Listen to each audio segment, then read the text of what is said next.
মানুষ মরে যাওয়ার পরে তার কবরে পৌঁছতে থাকে। ইন্না মিম্মা ইয়ালহাকুল মুমিন মিন হাসানাতিহি বা'দা মাউতিহি, মানুষ মরে যাওয়ার পরেও যে 7টা জিনিস তার কবরে পৌঁছায় তার মধ্যে একটা হচ্ছে মসজিদান বানাহু, সে যে মসজিদ বানিয়ে গিয়েছে ওই মসজিদের সওয়াব। সুবহানাল্লাহ পড়েন। আপনি টাকা দিয়ে মসজিদ বানিয়ে দিলেন, ওই মসজিদে মুসল্লিরা নামাজ পড়ে, রোজাদাররা এসে ওখানে ইফতার খায়, তাহাজ্জুদ আদায়কারীরা তাহাজ্জুদ পড়ে, তাদের সওয়াবের কমতি হবে না, কিন্তু তাদের সওয়াবের একটা পার্সেন্টেজ সওয়াব যে ব্যক্তি মসজিদ বানালো তার আমলনামায় আল্লাহ ঢুকিয়ে দেয়। এজন্য বেশি বেশি মসজিদ বানাতে রাজি আছেন। বাংলাদেশের প্রেক্ষাপটে কেন নারীদেরকে ঈদগাহে যেতে এবং মসজিদে যেতে বারণ করা হয়, অথচ নারী বাজারে যায়, নারী কলেজে যায়, নারী ইউনিভার্সিটিতে যায়, নারী তার বাচ্চাকে নিয়ে সকালবেলা স্কুলে গিয়ে 5 ঘন্টা 6 ঘন্টা সময় কাটায়। কোনো জায়গায় সেভাবে প্রতিবন্ধকতা তৈরি হয় না, কিন্তু মসজিদে এবং ঈদগাহে যখন নারীদের অংশগ্রহণের কথা বলা হয় তখন আমাদের অনেকের ফতোয়াবাজি শুরু হয়, এমন কথা অনেকে বলে। আসলে এই হাদিসের মধ্যে কি আছে আমরা একটু খেয়াল করি। দেখেন, যেহেতু সামনে ঈদুল আজহা এবং ঈদকে কেন্দ্র করে অনেক মা বোনেরাই কিন্তু ঈদগাহে যাওয়ার একটা আগ্রহ প্রকাশ করেন, কিন্তু আমাদের স্কলারদের কারণে, ফতোয়ার কারণে অনেকে যেতে পারে। আপনি জানেন ভাইরা, আপনি যত বড়ই কোটিপতি হন না কেন, বিদেশে প্রবাসে আমরা সবাই কিন্তু ফকির, এই কথা সবাই বলি।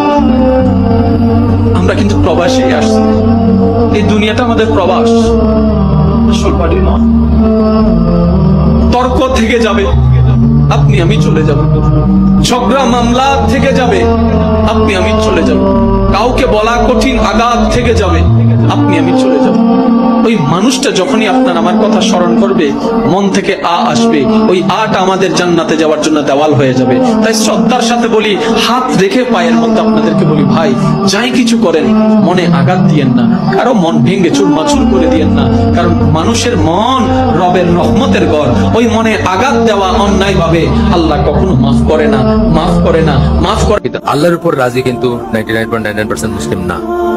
যে কেউ যে তার অবস্থানে এটা কমপ্লেন করে, আজকে বেশি বৃষ্টি হচ্ছে, আজকে বেশি গরম, আমার অর্থনৈতিক অবস্থায় আমার উপরে খালি বিপদ আসে, হ্যাঁ আমি এত শুদ্ধভাবে চলতে শুরু করি, মানে চেষ্টা করি, কিন্তু খালি আমার কোনো বিপদ আর কাটেই না, খালি চলতেছেই বিপদ।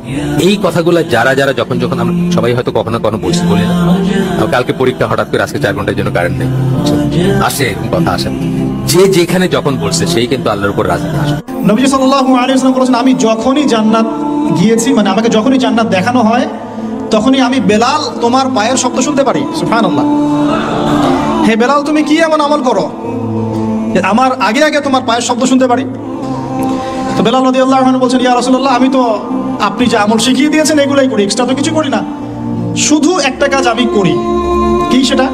তিনি বলছেন, আমি যখনই ওযু ছুটে যায় ওযু করি, মানে যখনই ইস্তেঞ্জা করি, ওযু ছুটে যায়, ওযু করার চেষ্টা করি, ওই ওযু দিয়ে আমি 2 রাকাত তাহিয়াতুল ওযু নামাজ পড়ি। নবীজি বলেন, হয়তো এই কারণেই তোমার এই মর্তবা দেওয়া হয়েছে। সুবহানাল্লাহ। আল্লাহ পাক আমাদেরকে আমল করার তৌফিক দান। রাস্তা দিয়ে একটা মেয়ে হেঁটে যাচ্ছে, কার মেয়ে, বয়স কত, বিয়ের লাগ হয়েছে, দিয়ে দেয় না কা, হাটে আনে কা, স্বাস্থ্য বেড়ে গেছে কা, চিকন কা, এগুলো আমরা মাইপে ফেলি। সো এটাকে আমরা অন্যায় মনে করি না। আমরা ভাবির সাথে রাত্রি যাপন করা অপরাধ মনে করলো, ভাবির সাথে পাশাপাশি মোড়ায় বসে, চেয়ারে বসে, টেবিলে বসে, টুলে বসে, কিচেনে গিয়ে রান্না বান্নায় হাত বাটানো, গল্প করাকে অন্যায় মনে করি।